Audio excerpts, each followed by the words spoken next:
And it was 21 years ago this weekend that Reds catcher Johnny Bench was inducted into the Major League Baseball Hall of Fame. But the focus of the sports world was elsewhere, on the Pete Rose scandal, as baseball's all-time hit king was being sentenced to prison. Perhaps the final chapter of that summer is being written. Sports anchor Denny Jansen is here with more. Hi, Denny.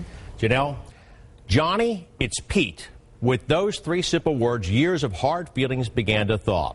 Johnny Bench told me this morning that when Pete Rose called him out of the blue 2 months ago, he was somewhat surprised. Pete, he said, wanted to talk about repairing the rift that had separated the two baseball icons for decades.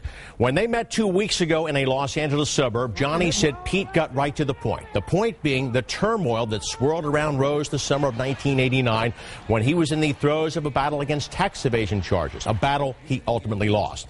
It was coming to a head the same time Johnny was heading to baseball's Hall of Fame. Pete was aware of how the unseemly end of his career was overshadowing Johnny's baseball achievements. He addressed it when they met July 10th. "I'm sorry," Pete said solemnly. "I know I put you through a lot back then, and I'm sorry for it.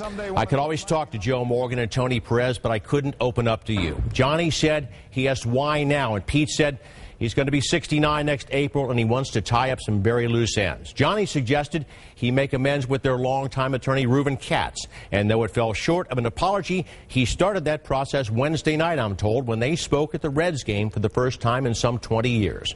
Johnny said he and Rose exchanged a warm, heartfelt hug, and that Pete commented, "I always regretted that people didn't think we liked each other. That was never the case." Pete concluded, "I now know what Bart Giamatti, the commissioner who suspended Pete from baseball, what he meant when he said I had to reconfigure my life and my lifestyle." Johnny thinks the efforts Pete is making show that he's sincere about trying to do that. We'll have much more on this at WCPO.